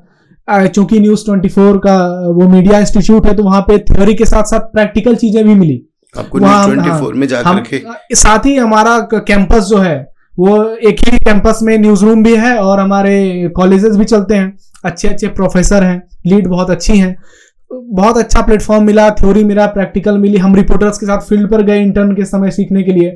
उसके बाद हम न्यूज रूम में हमने काम किया। मैं आपको बताता हूं कि मैं अभी स्पोर्ट्स और ये पॉलिटिकल कवर कर रहा हूं, लेकिन इससे पहले मैंने इंटरटेनमेंट में भी इंटर्नशिप की है। मैं रीजनल में न्यूज 24 के एमपीसीजी, मध्य प्रदेश छत्तीसगढ़ वाले चैनल में आउटपुट में टीवी में काम करता था। तो वहां से कॉलेज से मुझे बहुत कुछ सीखने को मिला। लेकिन एक बात ये भी कहूंगा कि फीस आप सोच समझ लीजिए। अगर आपको लगता है कि आप एफर्ट कर पा रहे हो इतना, ऐसा ना कि आप कर्जा लेके पढ़ लो, चाहे कहीं से भी पढ़ो, और बाद में माँ बाप चुकाते रह जाए और आप मेहनत ना कर सको और वो पैसा व्यर्थ हो जाए। क्योंकि आपको मेहनत तो करना पड़ेगा। आप एक पोस्ट के लिए अप्लाई करोगे तो वैकेंसी अगर 5 है तो 500 लोग एप्लीकेंट रहते हैं उसमें। तो ये इन सब बातों का ध्यान रखना पड़ेगा आपको बहुत अच्छे से। बाकी कॉलेजेस तो बहुत सारे हैं, अगर आप मिडिल क्लास फैमिली से हैं तो प्रेफर करिए कि अगर कोई गवर्नमेंट कॉलेज मिल जाए। गवर्नमेंट कॉलेज है जर्नलिज्म के लिए? बिल्कुल है, IIMC जैसे बड़े संस्थान हैं, जैसे आप IIT की बात करते हैं उसी तरह IIMC भी है, DU में भी बहुत सारे कॉलेजेस हैं, स्टेट लेवल पर भी बहुत कॉलेज। लेकिन एक चीज है उसमें कि आपको वहां पे थ्योरी तो मिल जाएगी, प्रैक्टिकल फिर बहुत बढ़िया नहीं मिल पाएगा, और अच्छे प्रैक्टिकल के लिए आपको फिर घूम फिर के प्राइवेट वाले में आना पड़ेगा। और वहां पे मैंने जिस कॉलेज से पढ़ाई की है मुझे लगता है कि फिलहाल तो वो one of the best college है। मीडिया जी न्यूज का भी है ना? जी, अपना कॉलेज जी का भी है, इंडिया टुडे का भी है। क्योंकि मैंने उसको नजदीक से नहीं जाना है तो मैं उसके बारे में बात नहीं करना चाहूंगा। हालांकि अब वो स्टूडेंट के ऊपर है कि वो अब सर्च कर सकते हैं, खुद से देख सकते हैं, समझ सकते हैं, लोगों से राय ले सकते हैं, फिर वो अपने हिसाब से निर्णय ले सकते हैं। लेकिन कुल मिलाकर बात यही है कि अगर आप इस फील्ड में आना चाहते हैं तो नो डाउट आइए, आपको मेहनत तो बहुत करनी पड़ेगी, चैलेंजेस बहुत सारे हैं। आप ये सोच के मत आइएगा कि सिर्फ मुझे एंकर ही बनना है, आप आइए, मेहनत करिए। एक दिक्कत और आपको मैं बताता हूं, जब आप इंटर्न पहले पढ़ाई करते हो, फिर इंटर्न होते हो, फिर ट्रेनिंग होते हो, फिर उसके बाद आप जब एम्प्लॉय बनते हो तो पोस्ट शुरू होता है वहां से। शुरुआत में ही आपके संपादक आपके ऊपर टैग लगा देंगे क्या? तुम स्पोर्ट्स में लिख रहे हो, तुम स्पोर्ट्स ही करो, तुम एंटरटेनमेंट कर रहे हो, तुम तो यही करो, यही अच्छा है, तुम क्राइम कर रहे हो, तुम्हें क्राइम बीट देखनी है। वहां पे आपको अपने हक के लिए लड़ना होगा। आप बोलिए कि नहीं मैं स्पोर्ट्स भी कर सकता हूं, मैं पॉलिटिकल भी कर सकता हूं, हालांकि टीवी में बीट अलग अलग होती है, लेकिन अपने अंदर प्रतिभा रखिए कि अगर आपको एंकर बनना है, आप लाइव शो में बैठे हुए हैं, पीसीआर से आपको मैसेज मिलता है, आप किसी पॉलिटिकल बात पे, जैसे बीजेपी ने 20 नेताओं के नामों का घोषणा किया है कि उनको टिकट मिलेगा, दिया जा रहा है, उसी बीच में 10 मिनट के बाद खबर आती है कि इंडिया ने वर्ल्ड कप जीत लिया है। तो आपको इतनी बेसिक नॉलेज होनी चाहिए कि आप 5-10 मिनट उस पर बोल सको। अगर कोई क्राइम की खबर आ जाती है अचानक से, आप बोल सको। इसके लिए आपको पढ़ना पड़ेगा, और वास्ट लेवल पर पढ़ना पड़ेगा, डीप जाकर पढ़ना पड़ेगा, और रिसर्च कीजिए खुद। स्किल्स जितना बेहतर करेंगे, कहते हैं कि आने वाला समय जो होता है वो पूरा स्किल्स पे होने वाला है, क्योंकि मशीन हमारे ऊपर बहुत हावी होते जा रहे हैं। तो ऐसे में फिजिकल एम्प्लॉय की संख्या कम हो रही है। हम इस बात को पूरी तरह खारिज नहीं कर सकते। ये पहले भी कहा गया था कि कंप्यूटर आएगा तो सब नौकरी चली जाएगी, हालांकि नौकरी गई लेकिन सबकी नहीं गई। लेकिन अभी मैं आपको बता रहा हूं कि कोविड के बाद से, जैसे आपने मुझे बताया कि आप मोबाइल से ही शूट करते हो, तो ये मोबाइल जर्नलिज्म, तो ये मुझे काफी अच्छा लगा। हालांकि इसका नेगेटिव ये भी है कि अगर यहाँ पे कोई कैमरा रहता तो एक कैमरामैन को जॉब मिल सकती, लेकिन उसका दूसरा पहलू ये भी है कि आप अपना स्किल से अपना पैसा भी बचा रहे हो, आप इस चीज को कहीं और इन्वेस्ट कर पाएंगे। तो कुल मिलाकर ये है, आप पहले से तय करके मत आइए कि मुझे यही करना है। आप आइए, खुद 3 साल का कोर्स है, डिप्लोमा भी है, मास्टर्स भी है। आप देखिए कि आपसे क्या बेहतर हो सकता है। आप सोच के आए हैं कि आपको एंकर बनना है और आपको पता चला कि आप तो वीडियो एडिटिंग बहुत अच्छा करते हैं, तो आपको लाखों के पैकेज मिलेंगे बतौर वीडियो एडिटर। ग्राफिक्स डिजाइनर में आप बहुत अच्छा कर सकते हैं, आप फील्ड में बहुत अच्छा कर सकते हैं, रिसर्च में बहुत अच्छा कर सकते हैं। इनिशियल पैकेज क्या होता है एक बच्चे का जो आता है? इनिशियल पैकेज जैसे आप आईटी सेक्टर में जिस तरह से इनिशियल पैकेज है, या फिर दूसरे सेक्टर में, कुल मिला के वही होता है। आपका अगर काम अच्छा होगा तो आप बहुत तेजी से ग्रो करेंगे, काम अच्छा नहीं होगा तो फिर आप वही गवर्नमेंट नौकरी करते रह जाओगे, कभी 5,000 बढ़ा, कभी 4,000 बढ़ा, कभी 2,000 बढ़ा। काम अच्छा होगा तो आप 50 से 100 भी चले जाएंगे। मतलब मैं कह रहा हूं कि अगर आपकी स्टार्टिंग 30-35 हजार से हुई है, आपने चैनल स्विच किया, आप अच्छा काम कर रहे हैं, तो आपको 50 भी मिलेगा, 70 भी मिलेगा। अगर आपने मीडिया में 5 साल खुद को बेस्ट करके दे दिया तो नो डाउट आप बहुत अच्छा पैकेज पा सकते हैं, आप एक अच्छी लाइफ स्टाइल जी सकते हैं। लेकिन उसके लिए मेहनत करनी पड़ेगी, आपको सब कुछ झोंकना पड़ेगा। आज का एपिसोड तो बहुत ही इंटरेस्टिंग था, बहुत मज़ा आया मुझे। और बिहार की कई सारी बातें करी हमने, बिहार के एजुकेशनल पॉलिटिकल लेवल पे बातें करी। मेरे हमेशा दिल के करीब रहा है बिहार, और सौभाग्य से जो मुझे रिपोर्टर आज मिले वो भी बिहार से मिले। मैं उम्मीद करता हूं कि आपको सुन करके, हमारा ये पॉडकास्ट देख करके काफ़ी मज़ा आएगा। सर और आपके लिए भी मैं कुछ कहना चाहूँगा, क्योंकि मैं भी नोएडा से चंडीगढ़ आया हूँ जी। आपके दर्शकों को सबसे पहले तो नमस्कार एक बार और कर देता हूँ। मैं एक बार पहले कर चुका हूँ जी, कि आप जर्नलिस्ट नहीं है, जी। आपने ना कोई कोर्स किया है, जी लेकिन आपके कई सारे वीडियोज आ चुके हैं, मैंने जी। देखा भी है। आप जिस तरह से अपना यूट्यूब आपने शुरू की है, यूट्यूब काम जो शुरू किया है, जिस तरह से आप काम कर रहे हैं, वाकई में लाजवाब है। Thank आपके साथ मैं 1-1.5 घंटे से बैठा हुआ हूं, मुझे बिल्कुल नहीं लग रहा है कि एक अच्छा खासा पढ़ा लिखा जर्नलिस्ट मेरे साथ नहीं है। मतलब कहीं मुझे ये बिल्कुल फील नहीं हुआ, ना ऑफ द कैमरा ना ऑन द कैमरा। बहुत बढ़िया पॉडकास्ट कर रहे हैं आप, और कैजुअल लुक में कर रहे हैं, बहुत कंफर्टेबल हैं, बहुत बढ़िया से कर रहे हैं, और मुझे यहाँ आके बहुत अच्छा लगा। आपके टीममेट से मिलकर काफी अच्छा लगा। और जाते जाते मैं एक शेर के साथ आपसे विदा लेना चाहूंगा बिल्कुल। कि हार को जीत की एक दुआ मिल गई, वाह क्योंकि गर्मी ज्यादा है तो तप्त मौसम को ठंडी सी हवा मिल गई। बिल्कुल। हार को जीत की एक दुआ मिल गई, तप्त मौसम को ठंडी सी हवा मिल गई। आपसे चंडीगढ़ में जब मुलाकात हुई तो मुझे लगा मेरी तकलीफों को कुछ गहरी दवा मिल गई। वाह क्या बात है। ज्यादा ही तारीफ होगी मेरी, हालांकि इतनी तारीफ के काबिल शायद नहीं हूं अभी मैं। मुझे सच में बात करके बहुत मजा आया, और मुझे जो सर कह रहे हैं कि मुझे फील नहीं हुआ कि मैं एक पत्रकार के साथ नहीं बैठा हूं, उसके पीछे सिर्फ एक कारण है कि मैं अपने आप को थोड़ा सा अपनी आंखें खोल के रखता हूं अपने आसपास के एनवायरनमेंट से। बतौर किसी भी देश का निवासी अगर आप हो तो सिर्फ आप उसको घर पे बैठ करके कि इस देश में कुछ नहीं हो रहा या इस देश में कुछ नहीं हो सकता, ये कहना गलत है। आप खुद को भी, आप दुनिया नहीं चेंज कर सकते। देखिए ये बात मुझे बहुत पहले समझ में आ गई थी कि आप बहुत मेजर लेवल पे चेंजेस लेकर के नहीं आ सकते, लेकिन आप अपने आसपास का एनवायरनमेंट बदल सकते हैं, आप अपनी सोच बदल सकते हैं, आप अपने घर का माहौल बदल सकते हैं, और उसमें एक जागरूकता का हिसाब किताब रख सकते हैं कि हाँ ठीक है, अगर तुम इंजीनियर हो तो इसका मतलब ये नहीं है कि तुम दिन रात बस बैठ के सॉफ्टवेयर ही चला रहे हो। आसपास क्या हो रहा है, देश में क्या हो रहा है, और जियोपॉलिटिकल सिचुएशंस क्या हैं, स्पोर्ट्स में क्या हो रहा है, सबके बारे में अगर आप थोड़ी थोड़ी जानकारी रखते हैं तो यकीन मानिए आपको खुद को भी बहुत अच्छा लगेगा। और अगर आपको हमारा एपिसोड अच्छा लगा हो तो इसको ज़रूर शेयर कीजिए। इसके साथ ही मैं जैसे कि हमेशा हर बार अपनी टीम का बहुत बहुत धन्यवाद करता हूं हर बार, और इस बार एक स्पेशल थैंक्स जाएगा सुशांत को जिसने हमारे लिए ये पॉडकास्ट अरेंज किया। हम अपने स्पॉन्सर्स का भी धन्यवाद करना चाहेंगे जो कि पिछले 3 एपिसोड से हमें फंड्स कर रहे हैं ताकि हम किसी भी पॉडकास्ट को कंडक्ट कर सकें। आज शायद मेरा गला आपको उतना अच्छा ना लगे क्योंकि थोड़ा सा ख़राब है, तो हमें काफ़ी मेहनत लगती है एक पॉडकास्ट को बनाने में। अगर आप इसे शेयर करेंगे तो मैं आपको बहुत बहुत आभारी रहूँगा। पहले भी आपको बताया कि मैं स्पॉटिफाई पे उपलब्ध हूँ, यानी कि हम स्पॉटिफाई पे उपलब्ध है, आप इसे डाउनलोड कर सकते हैं और हमारे सारे एपिसोड्स उस पर सुन सकते हैं। और आप जितना शेयर करेंगे हमें नए कंटेंट्स लेकर के आने का उतना ही मौका मिलेगा। अगर आपको मेरे किसी कंटेंट से, मेरे किसी वीडियो से किसी तरह की कोई भी आपत्ति है, देखिए बतौर इंसान जब एक पॉडकास्ट होता है भावना में बहुत सारी बातें निकल जाती हैं। आप मुझे कमेंट कीजिए, डिस्क्रिप्शन में आप कुछ भी लिख सकते हैं। अगर आप सर से बात करना चाहते हैं तो हमेशा की तरह हमारे गेस्ट का नंबर हमारे डिस्क्रिप्शन में दिया होगा। जर्नलिज्म में किसी तरह के करियर पाथ की सलाह लेनी हो तो मुझे लगता है sir will be more than happy to assist you. और इसके साथ ही आज का ये हम अपना एपिसोड समाप्त करेंगे। धन्यवाद।